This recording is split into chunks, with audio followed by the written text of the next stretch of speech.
Sampai-sampai mereka mengatakan radina bil amin.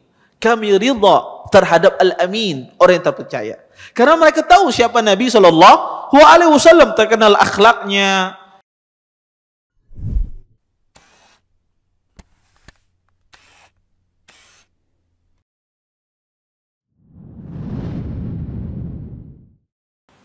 Assalamualaikum warahmatullahi wabarakatuh. Innal hamdalillah nahmaduhu wa nasta'inuhu wa nastaghfiruh wa na'udzu billahi min shururi anfusina wa min sayyiati a'malina. May yahdihillahu fala mudilla lahu wa may yudlil fala hadiya lahu. Asyhadu an la ilaha illallah wahdahu la syarika lahu wa asyhadu anna Muhammadan abduhu wa rasuluh. Fa inna asdaqal hadits kitabullah wa khairul hadi hadi Muhammadin sallallahu alaihi wasallam wa syarrul umuri muhdatsatuha wa kullu muhdatsatin fid din bid'ah wa kullu bid'atin dhalalah wa kullu dhalalatin finnar. Amma ba'd.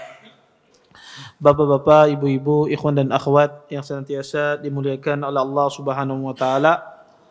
Alhamdulillah, segala puji bagi Allah Subhanahu wa taala dengan limpahan nikmat yang begitu besar, di antaranya nikmat iman, nikmat Islam, nikmat kesehatan, sehingga kita dimudahkan oleh Allah Subhanahu wa taala untuk melangkahkan kaki kita di tempat yang mulia ini.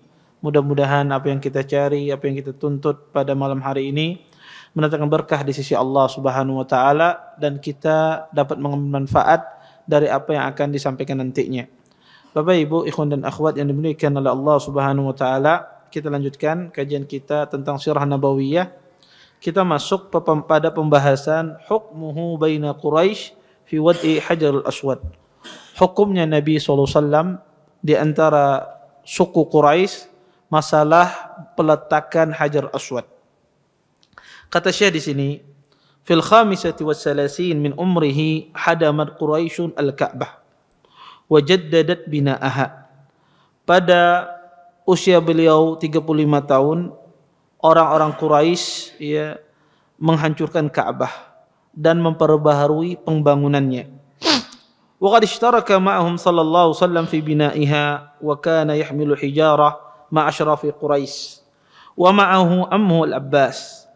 Dan Nabi pun ikut serta dalam pembangunan Ka'bah, dan beliau membawa batu bersama pemuka-pemuka Quraisy dan juga bersama paman beliau Al-Abbas.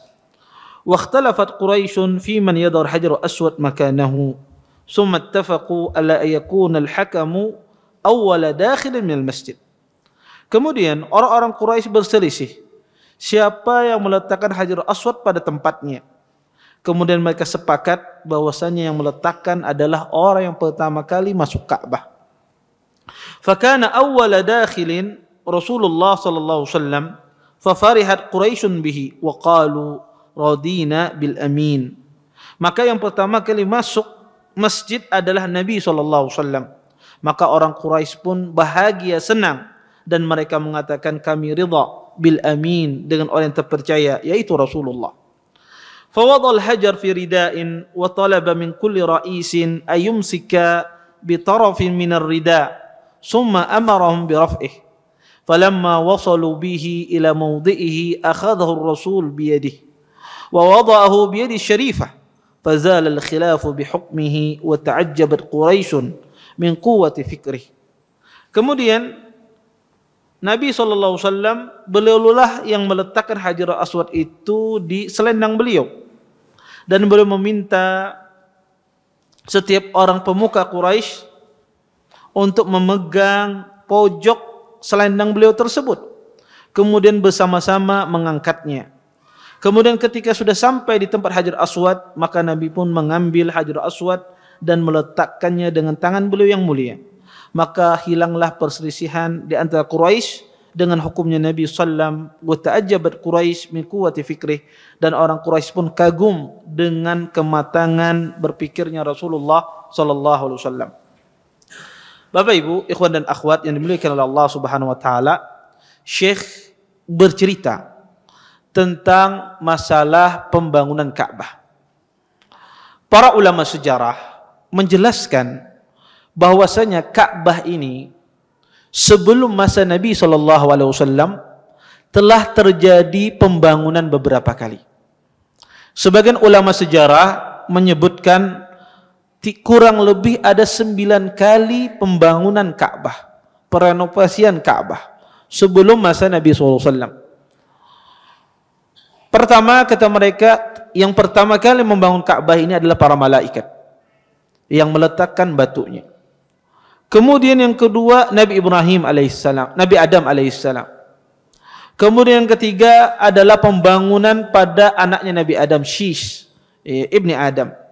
Kemudian yang keempat pembangunan pada masa Nabi Ibrahim. Kemudian berikutnya dibangun oleh bangsa Amalikah. Kemudian dilanjutkan pembangunannya oleh bangsa Jurhum. Kemudian pembangun Ka'bah itu dilanjutkan oleh Qusay bin Qilab, kemudian dibangun oleh Abdul Muttalib, dan terakhir dibangun pada saat Nabi SAW berusia 35 tahun. Kalau kita membaca buku sejarah, maka mereka rata-rata menyebutkan pembangunan Ka'bah sebelum Nabi SAW itu ada 9 kali. Tetapi yang benar dari riwayat-riwayat yang sahih bahwasanya Ka'bah ini dibangun sebelum Nabi SAW, pembangunannya adalah 3 kali saja. Pertama kali yang membangun Ka'bah itu adalah Nabi Ibrahim alaihissalam. Berdasarkan firman Allah Subhanahu wa taala dalam Al-Qur'an, "Wa idh yarfa'u Ibrahim al-qawa'ida minal bait." Sesungguhnya Ibrahimlah yang meletakkan pondasi Ka'bah. Maka yang sebetulnya yang pertama kali membangun Ka'bah ini adalah Nabi Ibrahim alaihissalam. Adapun yang dinisbatkan kepada para malaikat itu semua riwayatnya tidak sahih. Ya, tidak ada riwayat yang sahih yang menisbatkan bahwasanya yang membangun Ka'bah itu adalah para malaikat. Termasuk setelahnya itu Nabi Adam alaihissalam ketika diturunkan di muka bumi. Ya, Nabi Adam alaihissalam yang membangun Ka'bah. Yaitu ketika Nabi Adam alaihissalam diturunkan, ya, dan ini cerita ya, dan tidak ada asalnya. Ya, Hawa diturunkan di India, Nabi Adam diturunkan di mana? Kemudian ketemuan di Jabal Rahmah. Ya, makanya orang haji ya nulis cintanya di Jabal Rahmah. Ya. Maka ya ini riwayat yang tidak sahih. Kemudian juga dikatakan dibangun oleh anaknya Nabi Adam, yaitu Shish ibni Adam alaihissalam. Maka ini juga riwayat yang tidak sahih. Maka riwayat yang pertama yang membangun Ka'bah ini adalah yang pertama Nabi Ibrahim alaihissalam. Kemudian setelah itu terjadi banjir besar. Terjadi banjir besar yang mengakibatkan pondasi-pondasi Ka'bah itu hampir hancur. Maka pada saat itu dibangun kembali oleh Bani Amalikah. Bani Amalikah ini hidup pada masa Nabi Ismail alaihissalam. Kabilah Amalikah. Kemudian terjadi lagi banjir luar biasa, maka dibangun lagi oleh kabilah Jurhum. Jadi Amalikah dan Jurhum ini dua kabilah yang berdampingan. Maka yang pertama kali membangunnya adalah Amalikah, kabilah Amalikah, kemudian dilanjutkan oleh kabilah Jurhum. Mereka yang pertama melanjutkan pembangunan Ka'bah. Kemudian setelah itu pada masa Nabi SAW terjadi banjir yang sangat besar yang disebut dengan Sailul Arim, banjir yang sangat besar sehingga Ka'bah tersebut hampir Ka'bah tersebut roboh. Ya. Dan Anda tahu bahwasanya di sekitar Ka'bah itu tidak ada pagar.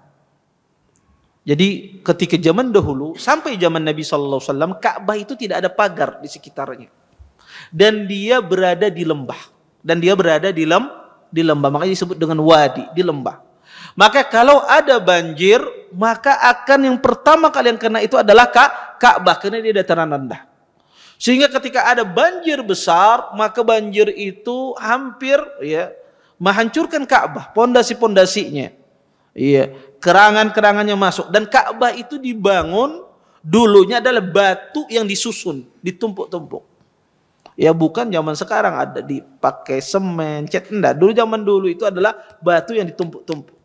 Ya. Sehingga ketika datang banjir itu sangat mudah dia merusak ya susunan batu tersebut.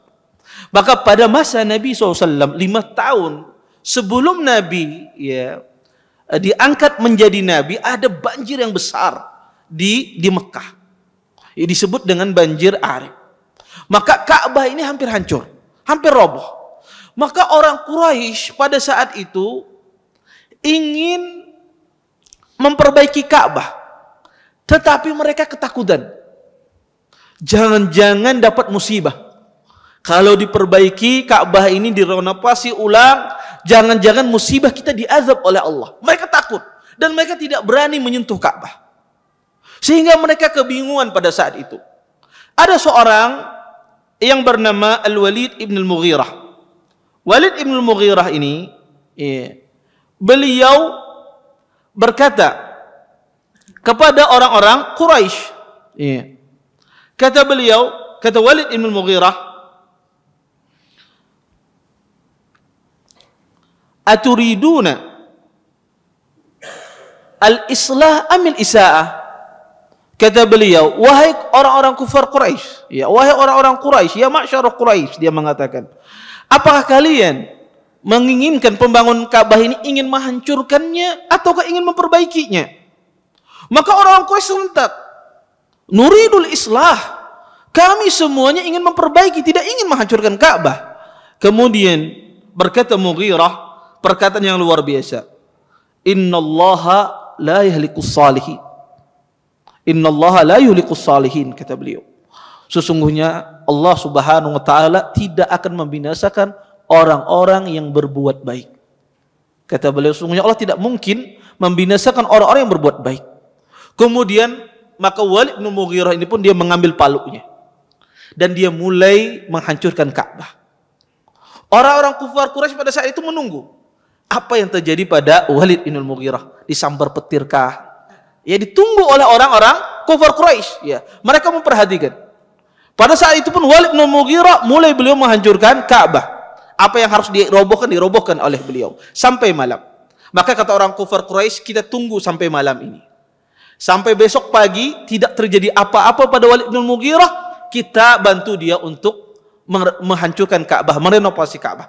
Tapi kalau terjadi sesuatu pada Walid bin Mughirah, maka kita kembalikan lagi bangunan Ka'bah. Karena takut orang kufar Quraisy pada saat itu. Maka dilihat mereka malam sampai besok pagi, ditunggu. Ternyata kada apa-apa Walid bin Mughirah. Berarti Allah ridho, kata mereka. Akhirnya pun mereka ikut serta menghancurkan, ya, membangun, merenovasi Ka'bah. Ketika mereka merenovasi Ka'bah, maka setiap suku itu memiliki peranan masing-masing. Kita tahu, ya, orang-orang Quraisy banyak sukunya pada saat itu. Bani Adi ibn Ka'ab, banyak suku-suku pada bangsa Quraisy pada saat itu. Maka setiap suku memperbaiki di bagian sisi Ka'bah. Ini bagian timur, ini bagian barat, ini bagian utara, selatan. Maka setiap suku itu memiliki peranan penting di dalam pembangunan Ka'bah. Dan termasuk di antaranya yang ikut membangun Ka'bah adalah Nabi Muhammad SAW. Nabi Muhammad SAW beliau ikut membangun Ka'bah. Dan beliau bersama paman beliau Abbas ibn Abdul Muttalib bersama-sama membangun Ka'bah. Kemudian pada saat perenovasian Ka'bah, ada seseorang yang bernama Abu Wahab ibni Amr. Abu Wahab ibni Amr, beliau berkata, kata beliau, ya ma'syar Quraisy, la tudkhilu fi bina'iha min kasbikum illa tayyiba, wala bay'un riba, wala yadkhulu fiha mahru baghyin, wala bay'ur riba, wala madlamatin. Berkata Abu Wahab ibn Amr, wahai bangsa Quraisy, janganlah kalian ketika membangun Ka'bah itu, kalian ambil harta pembangun Ka'bah tersebut dari harta kalian kecuali harta yang baik. Tidak boleh sepeser pun masuk dalam pembangunan Ka'bah ini dari hasil perzinahan. Karena terkenal pada masa jahiliyah, ya, hasil pelacuran terkenal. Tidak boleh pula, kata mereka, masuk dari harta pembangunan Ka'bah ini adalah hasil perdukunan. Tidak boleh pula masuk dari pembangunan Ka'bah ini harta riba. Subhanallah. Orang Quraisy zaman dahulu tahu riba itu haram. Zaman dulu sudah tahu orang Quraisy kada baik riba tersebut. Ya, bayangkan. Ya, ini belum masuk Islam mereka sudah tahu. Kan aneh orang Islam zaman sekarang bermuamalah riba. Kata dia jangan dimasukkan harta riba, tidak boleh.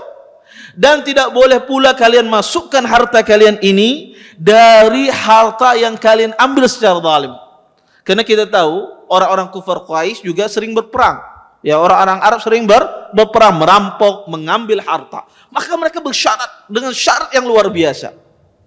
Dan subhanallah, akhirnya syarat yang mereka letakkan ini mereka kesusahan. Dikumpulkan semua, kada cukup duitnya untuk membangun Ka'bah. Ka'bah sudah dihancurkan, dikembalikan seperti semula, kada cukup. Karena syarat yang mereka letakkan harus harta yang halal. Harta yang haram kada boleh masuk pembangunan Ka'bah. Akhirnya pun, ya, pada zaman Nabi Ibrahim alaihissalam, ya, Ka'bah itu ketika dibangun pada masa Nabi Ibrahim alaihissalam, itu tingginya pada saat itu kurang lebih 9 hasta. Kalau kita jadikan meter kurang lebih 4,5 meter. Zaman dahulu, pada zaman Nabi Ibrahim alaihissalam, Ka'bah itu 4,5 meter saja tingginya. Dan tidak ada atapnya. Kada atap zaman bahari. Zamannya Nabi Ibrahim alaihissalam, pembangun Ka'bah itu tidak ada atapnya. Wah, ini ada atapnya lah. Siapa yang ke Mekah? Kada tahu ada atapnya, ya, ada penutupnya. Maka pada zaman Nabi Ibrahim alaihissalam, Ka'bah itu tingginya cuma 4,5 meter, sebagaimana disebutkan dalam Sunan Kubra Baihaqi. Ya, 4,5 meter. Ya. Maka pada masa Nabi SAW, karena orang Quraisy kurang modalnya, pembangunan Ka'bah karena harta yang disyaratkan adalah harta yang halal, akhirnya apa yang mereka lakukan? Maka mereka pun meninggikan bangunannya, ya, ditinggikan bangunannya, tidak dilebarkan, sehingga bisa irit biaya. Ya, jadi kalau pian hendak bangun sesuatu, naik ke atas itu lebih murah ketimbang melebarkan. Ya, ya, maka orang kufar Quraisy pun demikian. Jadi akhirnya pun mereka kecilkan bangunan Ka'bah tersebut, tetapi mereka tinggikan. Sehingga pada masa Nabi, pada saat itu ditinggikan, bangunan Ka'bah itu 18 dhira', kurang lebih 9 meter. Jadi pada masa Nabi SAW dibangun Ka'bah itu setinggi 9 meter. Tetapi dikecilkan bangunannya, tidak dilebarkan. Sehingga ada bagian Ka'bah pada masa Nabi Ibrahim tidak terbangun, yaitu di daerah bagian timur, ya, bagian utara, di daerah bagian utara Ka'bah. Maka itu adalah bagian tidak bisa dibangun karena tidak ada modal pada saat itu. Akhirnya ditaruhlah batu kecil, yang mana batu itu disebut dengan Hijir Ismail sampai zaman sekarang. Maka orang kalau Anda tawaf itu tidak boleh tawaf di sana, karena itu adalah dalam Ka'bah, makanya harus tawaf di luar. Ya, kalau tawaf di sana tidak boleh, karena itu bagian di dalam Ka'bah. Maka mereka pun meninggikan bangunan tersebut. Pada saat pembangunan Ka'bah, ya, maka setiap suku mengambil, ya, porsinya masing-masing. Setiap sisi Ka'bah itu suku yang membangun. Kemudian sampailah pada namanya Hajar Aswad. Hajar Aswad ini adalah batu yang luar biasa. Ahlul ilm berselisih tentang Hajar Aswad ini berasal dari mana. Disebutkan dalam Sunan Syu'abul Iman, punya Imam Al-Baihaqi rahimahullah ta'ala, disebutkan bahwasanya Hajar Aswad ini, ya, diturunkan oleh Allah dari surga. Ya, diturunkan dari Allah dari surga, ya, dikasihkan kepada Nabi Ibrahim dan Nabi Ismail alaihissalam untuk diletakkan. Dan Hajar Aswad ini, ya, walaupun riwayat ini yang disebutkan diturunkan dari surga banyak makal, tapi Ahlus Sejarah menyebutkan demikian. Ya. Walaupun tidak bisa kita katakan ini adalah riwayat yang sahih, tapi tidak mengapa dalam bab sirah kita ceritakan. Kemudian Hajar Aswad ini memiliki banyak sejarah. Memiliki banyak sejarah. Karena Hajar Aswad ini batu yang luar biasa, yang sangat dimuliakan, ya, yang sangat memiliki keagungan tertentu pada diri orang kufar Quraisy, sampai juga pada diri kaum muslimin, ya, mereka berusaha, karena Nabi SAW mencium Hajar Aswad, mereka pun berusaha juga untuk mencium Hajar Aswad. Dan Hajar Aswad ini, subhanallah, ya, setelah pada abad keempat Hajar Aswad ini hilang, ya, pada abad keempat, pada tahun 317 Hijriah, pada khilafah Bani Abbasiyah, Hajar Aswad ini dicuri oleh orang-orang Qaramitah. Orang Qaramitah ini adalah orang-orang zindiq, orang-orang munafik, ya, dan mereka nisbat mereka kepada Ismailiyah. Banyak mereka mengikuti Ismailiyah. Ismailiyah adalah kelompok Rafidah, sekte Rafidah di Bahrain. Maka Qaramitah ini dia datang berhaji, kemudian dia bunuh orang-orang berhaji pada saat itu, kemudian dia curi, ya, Hajar Aswad, kemudian dia bawa pulang ke negaranya di Bahrain. Dan sampai pada tahun 339 baru bisa direbut kembali Hajar Aswad ini. Kurang lebih sekitar 22 tahun orang berhaji tanpa Hajar Aswad. Orang berhaji tanpa Hajar Aswad karena dicuri oleh bangsa Qaramitah. Ya, kemudian pada saat itu Bani Abbasiyah, ada seseorang yang bisa mengambil kembali, akhirnya dikembalikan Hajar Aswad tersebut. Kurang lebih sekitar 22 tahun. Nah, ketika Nabi SAW sampai, ya, ketika bangun Ka'bah itu jadi, tinggal meletakkan Hajar Aswad. Orang-orang kufar Quraisy sangat mengagungkan Hajar Aswad, dan secara umum orang Arab sangat mengagungkan Hajar Aswad. Kemudian mereka berselisih siapa yang meletakkan Hajar Aswad ini. Ya, di bangunannya, di tempatnya, siapa yang meletakkan. Akhirnya pun setiap suku dari Bani Quraisy, dari bangsa Arab, ingin mereka yang meletakkan, ya, Hajar Aswad tersebut, karena ini kemuliaan. Sampai di antara mereka hampir terjadi pertumpahan darah. Karena setiap suku pengen, saya suku yang berhak, yang ini saya yang paling berhak meletakkan Hajar Aswad. Sampai dikatakan hampir terjadi pertengkaran di antara mereka. Ya. Sampai-sampai dikatakan pada saat itu, ya, mereka ingin terjadi pertumpahan darah. Kemudian ada seseorang, ya, yang bernama Abu Umayyah Ibnul Mughirah Al-Makhzumi. Ada seorang bernama Abu Umayyah Ibnul Mughirah Al-Makhzumi. Beliau mengatakan, kata beliau, ya ma'syar Quraisy, kata beliau, ij'alu bainakum fima takhtalifun fima awwalu man yadkhul alaikum. Kata beliau, wahai bangsa-bangsa Quraisy, jadikanlah perselisihan di antara kalian ini, sebab perselisihan di antara kalian ini, siapa yang meletakkan Hajar Aswad ini adalah orang yang pertama kali yang masuk masjid, orang yang pertama kali yang masuk Ka'bah. Maka mereka pun sepakat. Iya. Maka setiap kabilah pun sepakat. Iya. Dan subhanallah, ternyata yang pertama kali masuk masjid adalah Nabi SAW. Yang pertama kali masuk masjid Rasulullah SAW. Dan mereka pun senang. Sampai-sampai mereka mengatakan, radina bil amin, kami ridha terhadap al-amin, orang yang terpercaya. Karena mereka tahu siapa Nabi SAW, terkenal akhlaknya, ya, terkenal kejujurannya, terkenal dengan amanahnya beliau, dan orang Quraisy sangat cinta sekali dengan Nabi Muhammad SAW, dan mereka bahagia, ya, bahwasanya Nabi lah yang meletakkan Hajar Aswad tersebut. Kemudian Nabi SAW, ya, diberikan ilham, taufik oleh Allah Subhanahu Wa Taala, ya, Nabi pun mengambil selendang beliau. Maka beliau urat selendang beliau, kemudian beliau meletakkan batu Hajar Aswad di tengah-tengah selendang beliau, dan Nabi SAW meminta pada setiap orang-orang kufar Quraisy mengangkat selendang beliau. Jadi buncur selendang itu diangkat oleh setiap kabilah. Maka setiap kabilah pun mengangkat selendang tersebut. Dan ini menunjukkan kemuliaan bagi setiap kabilah tersebut. Sampailah dalam peletakan Hajar Aswad, Maka Nabi SAW, beliau mengambil dengan tangan beliau letakkan Hajar Aswad tersebut. Maka Nabi SAW letakkan Hajar Aswad tersebut dengan tangan beliau.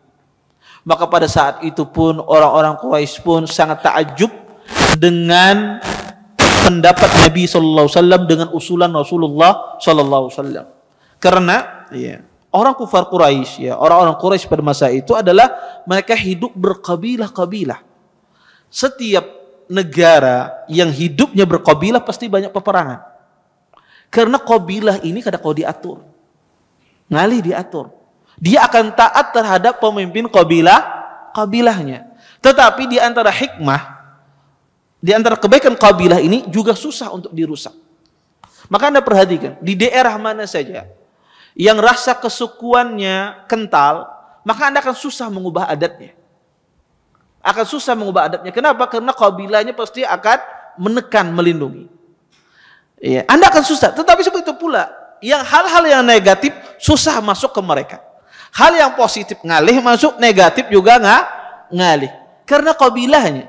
Makanya orang kalau kabilahnya baik, maka itu sangat luar biasa. Makanya di Arab sana, di negara Arab sana, kalau kabilahnya tidak setuju, sampai sekarang, kalau kabilahnya tidak setuju, maka aib di mereka melakukan sesuatu tersebut. Karena kabilah itu memiliki peranan besar. Sampai zaman sekarang di Arab itu terjadi berkabilah. Sampai di negeri Yaman pun demikian, berkabilah-kabilah. Maka mereka tidak bisa akur, tidak bisa bersatu. Karena setiap kabilah memiliki kepalanya. Maka setiap kabilah ketika disuruh oleh Nabi SAW mengangkat selendang beliau, maka mereka pun bahagia semua. Mereka berasa dimuliakan oleh Nabi SAW. Maka Nabi pun meletakkan dengan tangan beliau Hajar Aswad. Dan itulah sejarah pembangunan Hajar Aswad pada masa Nabi SAW.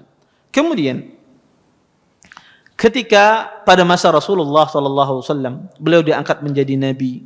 Ketika Nabi SAW berhijrah ke Madinah, Nabi SAW berkata kepada Aisyah, "Ya Aisyah," kata Nabi SAW, "laula hadisu ahdin qaumiki bil kufur la naqattul Ka'bah wa la ja'altuha ala asasi Ibrahim." Kata Nabi SAW, "Ya Aisyah, lau hadasatu ahdi qaumiki bil kufur." Wahai Aisyah, kata Nabi SAW, kalau bukan karena orang-orang baru masuk Islam, niscaya akan aku kembalikan Ka'bah tersebut sebagaimana dibangun oleh Nabi Ibrahim. Kata Nabi, kalau bukan karena fitnah orang baru masuk Islam, niscaya akan aku kembalikan, kata Nabi, bangunan Ka'bah itu seperti bangunan Nabi Ibrahim alaihissalam. Tapi Nabi takut fitnah terjadi kalau seandainya beliau hancurkan Ka'bah. Orang-orang yang baru masuk Islam mengatakan Rasulullah telah menghancurkan kiblat kaum muslimin. Itu yang ditakutkan oleh Nabi SAW. Maka Nabi tinggalkan.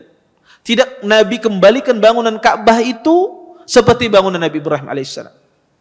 Kemudian berlalu pada masa Khulafaur Rasyidin, bangunan Ka'bah seperti itu. Kemudian berpindah pada masa Bani Umayyah. Pada saat itu ketika kalah Bani Umayyah berperang, pada saat itu keluar seorang pemimpin, yaitu Ibnu Zubair, Abdullah Ibnu Zubair. Pada saat itu Abdullah Ibnu Zubair, beliau Amirul Makkah dan beliau menjadi khalifah. Karena beliau yang menang pada saat itu. Pada saat itu daulah Bani Umayyah runtuh. Maka Abdullah Ibnu Zubair membangun Ka'bah seperti bangunan Nabi Ibrahim. Maka Abdullah bin Zubair mengembalikan bangunan Ka'bah seperti bangunan Ibrahim. Sampai-sampai ahlu sejarah mengatakan tidak ada bangunan Ka'bah yang paling indah kecuali bangunannya Ka'bah Abdullah bin Zubair. Beliau bangun dengan sedemikian rupa karena Abdullah bin Zubair tahu hadis Aisyah. Dan Abdullah bin Zubair melihat bahwasanya tidak ada lagi yang ditakutkan oleh Nabi SAW, maka beliau bangun Ka'bah tersebut seperti bangunan Nabi Ibrahim alaihissalam. Diluaskan, dikasih oleh beliau 2 pintu. Ya, pintu daerah timur dan pintu dari arah barat. Sehingga orang yang masuk dari timur keluarnya dari arah barat. Orang bisa masuk di dalam Ka'bah pada masa Abdullah bin Zubair.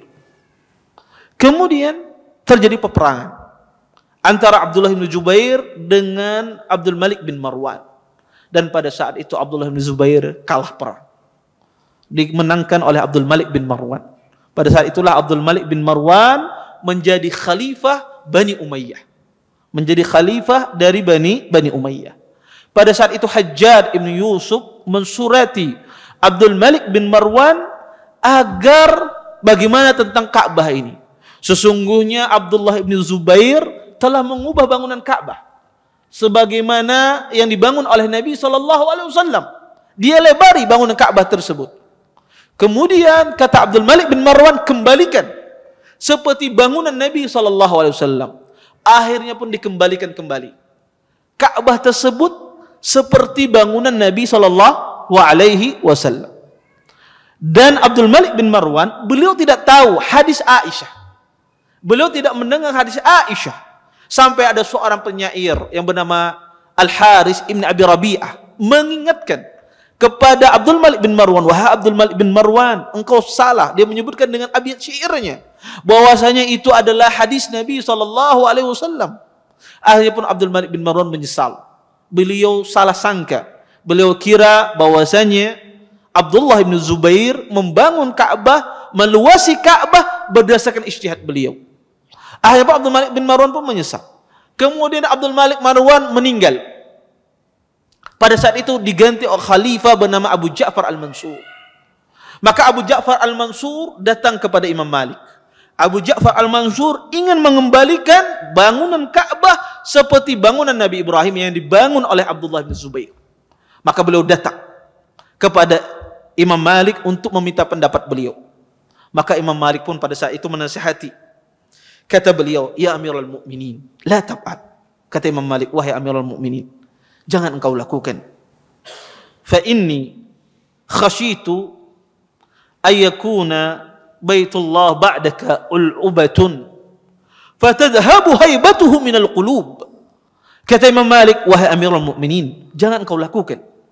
Sesungguhnya aku takut setelah engkau nanti Baitullah Ka'bah itu dijadikan permainan para raja-raja. Setiap raja yang datang mereka bongkar Ka'bah, mereka kembalikan. Datang lagi raja berikutnya, mereka bongkar, mereka kembalikan lagi. Saya takut, kata beliau, itu jadi permainan para raja-raja, sehingga pergilah haibah, kedudukan Ka'bah tersebut di hati-hati kaum muslimin, sehingga orang tidak akan memuliakan Ka'bah lagi. Maka jangan kau lakukan. Maka Abu Ja'far Al-Mansur pun mengatakan, saya tidak akan melakukannya, kata beliau. Maka ditinggalkanlah bangunan Ka'bah tersebut, terus berlanjut sampai pada masa Turki Utsmani. Pada tahun kurang lebih 1000-an, pada masa Turki Utsmani, terjadi banjir besar, banjir besar pada tahun 1040 dari Hijrah, kurang lebih 400 tahun yang silam. Terjadi banjir yang sangat besar seperti terjadi pada masa Nabi SAW sebelum beliau diangkat menjadi Nabi. Dan kembali Ka'bah kembali menjadi rusak pondasi-pondasinya. Pondasi-pondasinya menjadi rusak. Maka pada saat itu Amir Mekkah pada saat itu Muhammad ibn Ali ibn Basha, Muhammad ibn Ali ibn Basha ini memerintahkan untuk dibangun kembali Ka'bah tersebut. Seperti bangunannya Nabi Muhammad SAW ketika pada sebelum beliau diangkat menjadi Nabi. Dan inilah terakhir pembangunan Ka'bah. Setelah itu tidak ada lagi renovasi Ka'bah. Maka ini terakhir pada masa Turki Utsmani pada tahun 1040 Hijrah. Ini terakhir pembangunan Ka'bah. Nah, ini sejarah sejarah bagaimana Ka'bah itu dibangun. Maka sampai sekarang yang Anda lihat bangunan sekarang di Ka'bah itu adalah bangunan pada masa Turki Utsmani pada tahun 1040 Hijriah. Taib. Peristiwa pembangunan Ka'bah pada masa Nabi SAW ini yang kita ceritakan tadi, subhanallah memiliki banyak faedah yang bisa kita ambil. Sejarah yang kita sebutkan tadi, banyak sekali faedah yang bisa kita ambil. Saya akan sebutkan beberapa faedah yang bisa kita ambil dari pembangunan Ka'bah tersebut. Di antara faedah yang bisa kita ambil dari pembangunan Ka'bah tersebut, pertama, ya, orang-orang kufar Quraisy, walaupun mereka terkenal dengan Arab jahiliyah, ya, masa kebodohan, ya, tetapi mereka juga banyak kebaikan di antara mereka. Dan bahkan mereka mengetahui sesuatu yang jelek. Di antara mereka meyakini semuanya ada sesuatu yang jelek itu adalah harta riba. Ya, mereka meyakini bahwasanya riba itu ada sesuatu yang jelek. Sehingga mereka berkomitmen tidak memasukkan pembangunan Ka'bah tersebut dari harta riba. Subhanallah. Kalau kita pikirkan semacam ini, maka sungguh ironis ya, seorang muslim beragama Islam, kemudian dia tidak risih dengan harta ribanya. Sedangkan orang kufar Quraisy, dia beribadah, membangun Ka'bah, mereka risih membangun dari harta riba. Ya, dan mereka tahu ya hinanya riba, jeleknya riba tersebut. Sehingga mereka tidak mau ya memasukkan dari uang pembangunan Ka'bah. Kemudian faedah yang kedua, dari cerita pembangunan Ka'bah ini yang dibangun oleh Nabi SAW adalah taufik yang diberikan oleh Allah Subhanahu wa taala kepada Nabi. Kalau kita memikirkan apa yang dilakukan oleh Nabi itu sangat sederhana. Apa yang ide yang diusulkan oleh Nabi itu sangat sederhana. Nabi mengurak selendang beliau, kemudian beliau suruh setiap orang kufar Quraisy mengangkat selendang beliau tersebut. Kalau kita pikirkan, ini adalah sangat sederhana sekali. Tetapi kadang-kadang subhanallah, sesuatu yang simple itu kalau tidak diberi taufik oleh Allah Subhanahu wa taala, seseorang tidak bisa melakukannya. Ya, seseorang tidak bisa melakukannya. Kadang subhanallah, di dalam hidup kita ini banyak perkara-perkara yang sederhana, masalah-masalah yang sepele, tapi karena kita tidak diberi taufik oleh Allah, masalahnya menjadi besar. Iya. Karena di dalam hidup ini sebetulnya bukan kecil atau besarnya masalah, tetapi Anda diberikan taufik atau tidak memecahkan masalah tersebut. Itu yang terpenting. Ya, bukan masalah itu dilihat kecil atau besarnya. Sebesar apapun masalah, kalau Anda diberi taufik oleh Allah Subhanahu wa taala, Anda bisa melakukannya, bisa menjalaninya. Tetapi sekecil apapun masalah yang Anda hadapi di dunia ini, kalau Anda tidak diberikan taufik oleh Allah Subhanahu wa taala, maka Anda tidak bisa mengerjakannya. Maka akan hancur kehidupan Anda. Saya kasih contoh misalnya. Kadang seseorang itu berumah tangga cuma permasalahan sepele. Permasalahan sepele, ya, masalah yang kalau kita pikirkan secara akal, kadang mungkin terjadi perceraian, tidak mungkin terjadi perpisahan, ya. Cuma sekedar misalnya ya suaminya ketujuh menyariki misalnya, atau sekedar suaminya ketujuh bermamai misalnya, atau sekedar istrinya koleh bertetapas, ya istrinya koleh menyetrikakan bajunya, terjadi perceraian, iya, terjadi talak yang luar biasa, iya. Padahal masalahnya sepele. Kenapa? Karena orang ini tidak diberikan taufik oleh Allah Subhanahu wa taala. Kadang masalahnya besar.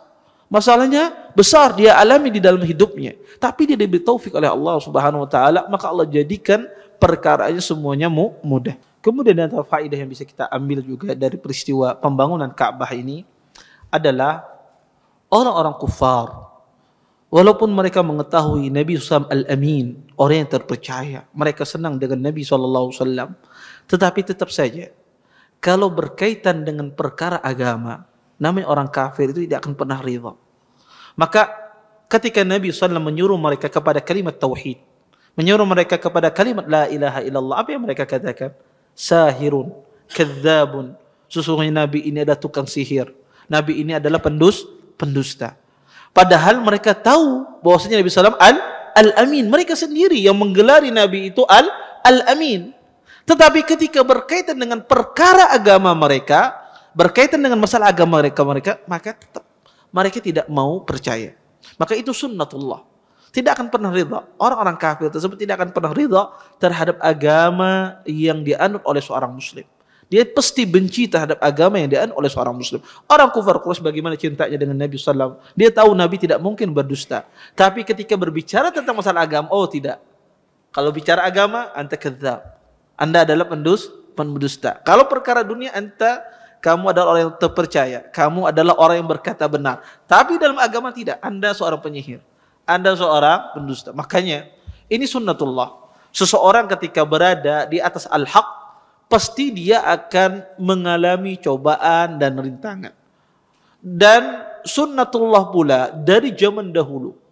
Orang-orang yang tidak senang dengan al-haq pasti memberikan gelar-gelar yang jelek terhadap orang yang mendakwahkan terhadap al-haq. Pasti.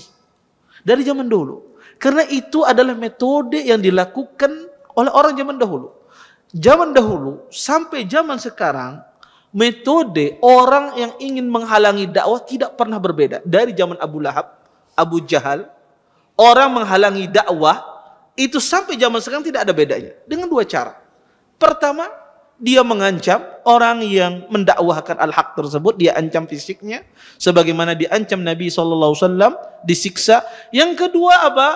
Diberikan gelar yang jelek terhadap apa yang dia bawa. Bahwasanya Nabi SAW ketika membawa Al-Quran, ia menyampaikan Al-Quran dituduh apa Nabi? Sahir, seorang penyihir. Ketika Nabi berbicara, dikatakan Nabi kadzdzab, seorang pendusta. Maka zaman sekarang demikian. Ketika Anda berbicara al-haq, Anda katakan, oh si din ini orang keras benar si din ini. Orangnya, keras benar si din ini. Kededah hikmah-hikmahnya. Padahal inya yang keras. Hatinya tidak mau lembut terhadap menerima dakwah. Ketika menyampaikan al-haq, oh ini Wahabi berarti. Iya. Iya. Apa hubungannya? Ya orang di Banjar disebut Wahabi. Ketika dia menyampaikan al-haq dituduh, oh ini aliran radikal. Ya aliran paham keras. Iya. Maka dikasih label-label yang tidak benar. Maka di dalam Islam, ya itu sunnatullah zaman dahulu sampai zaman sekarang dua saja metodenya. Maka kita sebagai seorang muslim, kalau paham demikian, maka kalau ada orang melabeli kita dengan apa-apa, itu sunnatullah. Ya, maka tidak perlu kita gubris, tidak perlu kita ladeni, tetap saja kita berjalan. Ya. Kenapa? Karena orang di luar Ahlussunnah wal Jamaah, mereka sangat hasad, sangat benci, sangat dengki terhadap dakwah yang Anda dakwahkan. Semakin Anda mendakwakan sunnah, semakin api itu membara dalam hati mereka.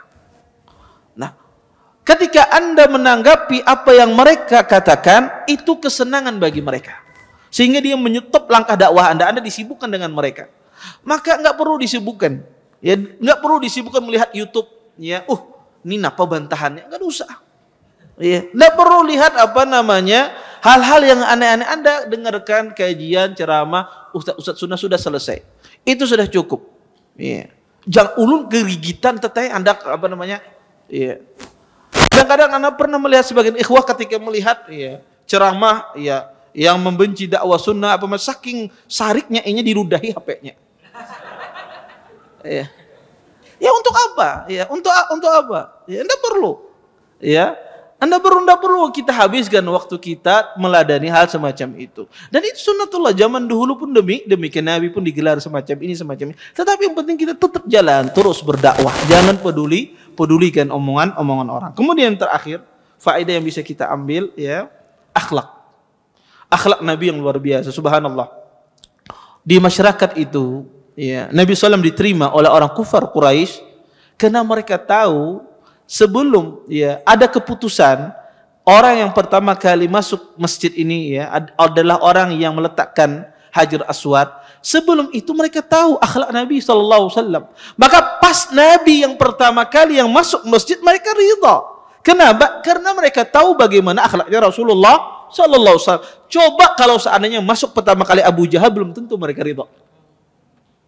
Iya. Tetapi mereka tahu akhlaknya Rasulullah Sallallahu Alaihi Wasallam, makanya mereka ketika Nabi Sallallahu Alaihi Wasallam pertama kali yang masuk, radina bil amin, saya ridho terhadap al amin. Maka penting orang ahlu sunnah itu dihiasi dengan akhlak. Tidak hanya ahlu sunnah itu dihiasi dengan ibadahnya, Tidak hanya dihiasi dengan ilmunya, tetapi juga harus dihiasi dengan akhlak. Ya. Bahkan sebagian orang itu mereka lebih menilai akhlak ketimbang ilmu. Kadang orang tidak berilmu dikatakan mereka alim karena akhlaknya. Maka sebetulnya yang paling berhak berakhlaki itu kita Ahlus Sunnah wal Jamaah. Makanya ya penting, ya, apalagi seseorang ketika dia berhidup dengan masyarakat, berdampingan dengan keluarga, maka penting dia menampakkan akhlak yang baik di hadapan keluarganya, di hadapan tetangganya, di hadapan masyarakat di sekitarnya. Kenapa? Ya ketika Anda berbicara orang percaya. Kenapa? Karena sebelumnya orang senang sama Anda. Sebelumnya orang tahu siapa Anda. Ini orang terpercaya kredibilitasnya.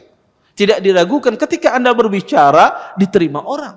Karena orang mengerti tentang apa yang Anda bicarakan. Tapi coba kalau dari sejak awal ya orang tidak ketuju lawan kita ya, tidak senang dengan akhlak kita. Maka ketika berbicara apapun yang Anda sampaikan, ini ngerampot aja pender. Ya ini izin kada mau mengamalkan dan seterusnya.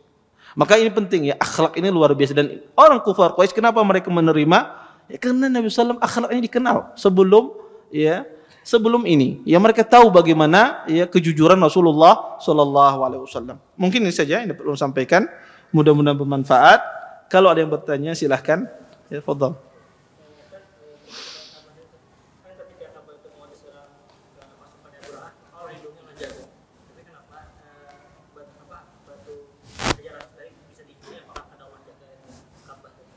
Iya. Jazakumullah khair atas pertanyaannya. Pertama, ya, kenapa Hajar Aswad itu bisa dicuri? Pertama, Hajar Aswad yaitu bagian dari batu Ka'bah. Ya, bagian dari batu Ka'bah tapi bukan Ka'bahnya. Nah, jadi ketika dicuri Hajar Aswad, apakah Ka'bahnya hilang? Tidak, Ka'bahnya masih ada. Apakah tidak berlaku haji? Tetap berlaku haji. Cuma bagian dari batunya hilang. Ya, satu bagian batunya bukan di sini tidak dijaga Ka'bah tersebut, tetapi bagian batunya hilang. Sama seperti kiswah Ka'bah. Ya, kiswah Ka'bah ya, kelambu Ka'bah tersebut. Apakah kada hilang diguntingi orang incak? Iya. Kenapa tidak Allah jaga? Ya itu bukan sesuatu bagian dari Ka'bah ya, tetapi yang dijaga oleh Allah Subhanahu wa taala Ka'bah. Ka'bah dijaga oleh Allah Subhanahu wa taala. Nanti sampai hari kiamat, nanti dekat akhir zaman barulah Ka'bah itu hancur. Maka dijaga oleh Allah Subhanahu wa taala. Tetapi yang dicuri itu adalah salah satu bagian dari batu Ka'bah yaitu Hajar Aswad, dan itu pun dikembalikan. Ya pada tahun 339 Hijriah ya, dikembalikan pada masa Bani Abbasiyah setelah 22 tahun. Taib. Nanti kita insyaallah ada pembicaraan khusus tentang masalah Hajar Aswad. Taib, ada lagi yang lain?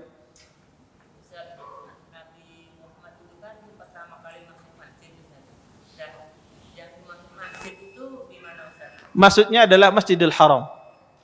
Maksud masjid itu maksudnya adalah Baitullah ya. Di Ka'bah ya. Jadi Ka'bah itu bait atau masjid mereka menganggapnya zaman dahulu. Zaman dulu Ka'bah itu mereka tawaf. Jadi ibadah haji itu sudah ma'ruf pada masa mereka. Sebelum Nabi diutus, ibadah haji itu ada. Tetapi tidak diwajibkan. Ya, tetapi orang-orang Quraisy itu melaksanakan ibadah haji. Ya, hampir semua kabilah itu melaksanakan ibadah haji. Mereka tawaf, mereka pergi ke Arafah, mereka pergi ke Muzdalifah. Ada zaman dahulu. Ya, ajaran Nabi Ibrahim itu ada. Ya. Kecuali ada dari beberapa suku dari bangsa Arab tidak melaksanakan ibadah haji.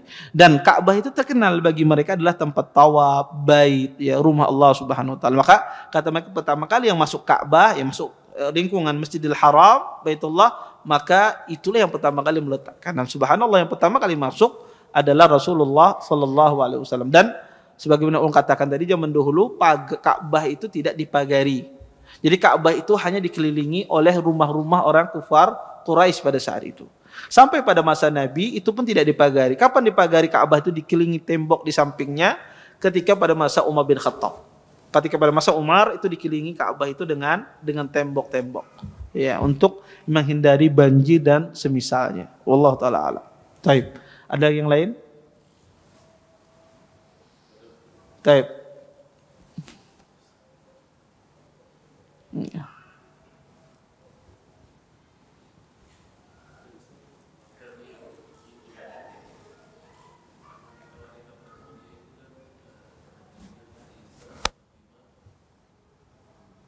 Maryam. Asia.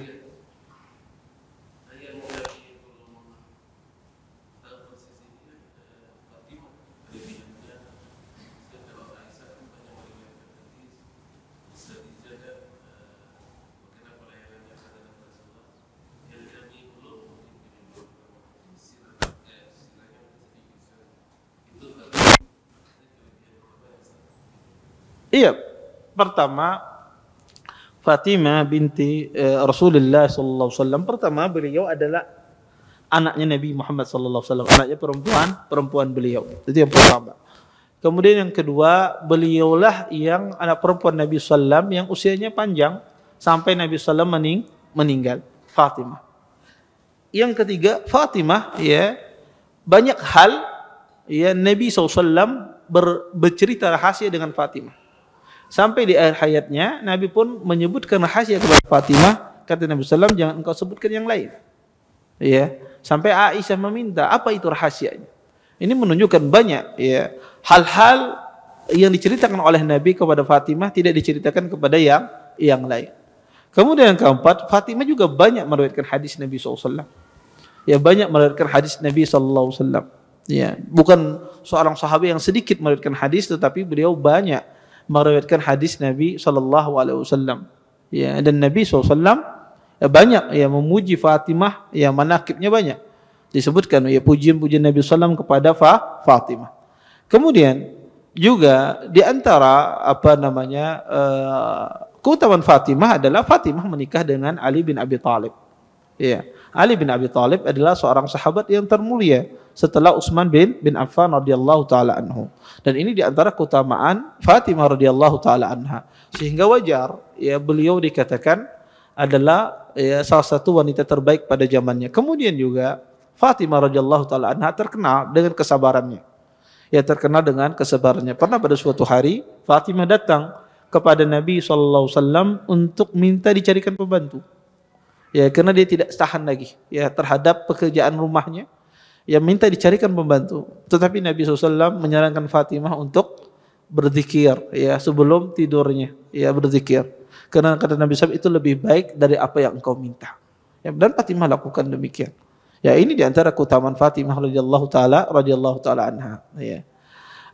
Dan banyak ya disebutkan ya manaqib Fatimah. Ada khusus kitab Manaqibus Sahabah punya Syekh Abdullah bin Saud Al-Jarbu'i. Ya, punya Syekh Saud Al-Jarbu'i. Ya, judulnya Manaqibus Sahabah. Itu kurang lebih sekitar 13 jilid. Ya, dia mengumpulkan semua manqabah, yakni keutamaan setiap sahabat, dan di situ disebutkan keutamaan Fatimah yang begitu banyak ya luar biasa. Wallahu taala alam. Baik, ada yang lain? Nggih.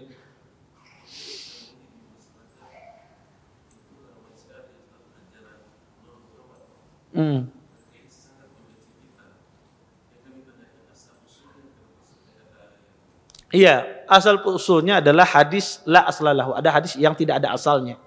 Dikatakan bahwasanya Allah Subhanahu wa taala menciptakan dunia ini dengan nur. Itu yang pertama kali diciptakan ada Nur Muhammad. Jadi Nabi Muhammad itu diambil dari nur. Dengan Nur Muhammad itulah diciptakan alam semesta ini. Ya, maka jadinya langit dan bumi dan seterusnya itu akibat berasal dari Nur Muhammad. Sehingga mereka memiliki salawat khusus. Ya, salawat khusus dengan ajaran Nur Muhammad ini. Taib, hadisnya inilah aslalahu, tidak ada asalnya. Hadis la aslalahu tidak ada asalnya itu maksudnya adalah kalau hadis palsu itu masih mending. Hadis palsu itu masih mending. Kenapa? Pian cari di buku ada hadisnya. Ketemu pian hadisnya. Jadi pian cari di buku-buku hadis ada hadisnya hadis palsu itu, tapi di dalam sanadnya ada rawinya pendusta. Adapun hadis la aslalahu ini tuhuk pian mencari kada dapat.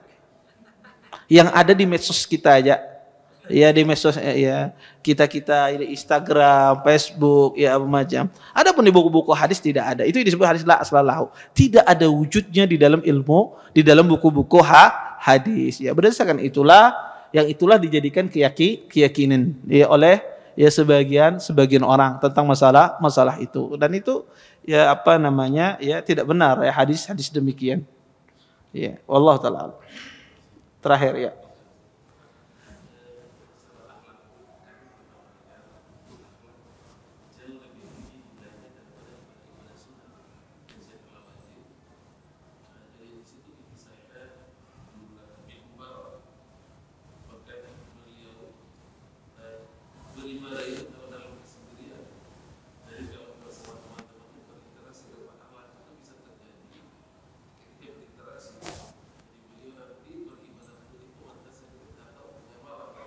Iya. Banyak orang salah paham dalam menafsirkan perkataan ulama tentang masalah akhlak. Ya, banyak orang memahami akhlak itu ketika kita dapat di perkataan ulama hanya berbicara tentang masalah etika. Tidak. Akhlak itu sebetulnya mana yang benar, akhlak itu mencakup semuanya. Makanya Nabi SAW mengatakan innama bu'istu liutammima makarimal akhlak. Sesungguhnya aku diutus untuk menyempurnakan akhlak-akhlak yang mulia. Taib, pertanyaannya, apakah Nabi diutus hanya menyempurnakan akhlak? Apakah yang diajarkan Nabi cuma akhlak? Tidak. Nabi mengajarkan salat, Nabi mengajarkan zakat, Nabi mengajarkan ibadah puasa, Nabi mengajarkan muamalah, jual beli banyak. Maka Ibnu Abdul Bar ketika menafsirkan hadis ini, innama bu'istu liutami makarimal akhlak, sesungguhnya aku diutus untuk menyempurnakan akhlak, kata Ibnu Abdul Bar, yadkhul fi hadzal ma'na, masuk di dalam makna ini, kata beliau, as-salah, az-zakah, al-adal, wal-fadl, wal-khairu kulluh. Kata beliau, masuk di dalam makna ini adalah salat, zakat, keutamaan, berlaku adil, dan semua kebaikan. Maka ketika ulama berbicara akhlak didahulukan apa macam, maksudnya bukan sekedar etika saja, tapi semuanya. Ibadah Anda, ya, salat Anda, etika Anda, itu semuanya. Jadi sebetulnya akhlak maknanya secara syar'i itu semua ibadah, itu maksudnya. Itu semua ibadah. Di antara bentuk ibadah adalah bermuamalah dengan sesama manusia, atau yang disebut dengan bahasa kita adab, akhlak, etika, dan seterusnya. Tetapi ketika kita berbicara akhlak menurut pandangan syariat, menurut pandangan para ulama, maka akhlak itu mencakup semuanya. Berarti berarti kalau ada orang beribadah, ada orang ini kemudian muamalahnya kurang bagus terhadap orang tuanya, berarti orang itu masih kurang, ya. Masih kurang ya perkara agamanya. Atau sebaliknya, akhlaknya bagus sama orang, ya, etikanya bagus tapi ibadahnya kurang, berarti kita katakan orang ini juga kurang akhlaknya sama Allah Subhanahu wa taala. Semacam itu. Ya, maka kalau dikatakan ya akhlak lebih didahulukan, enggak semacam itu. Enggak, maksudnya bukan perkara etika, tapi adalah mencakup semuanya. Wallahu taala. Baik. Saya kira cukup ya untuk pertemuan kali ini. Kita tutup dengan doa kafatul majelis. Subhanakallahumma bihamdika asyhadu an la ilaha illa anta astaghfiruka wa atubu ilaik. Assalamualaikum warahmatullahi wabarakatuh. Terima kasih. Jazakumullah khairan wa barakallahu fikum. Video ini dibuat atas partisipasi dari donasi Anda. Semoga menjadi amal jariah bagi Anda semuanya.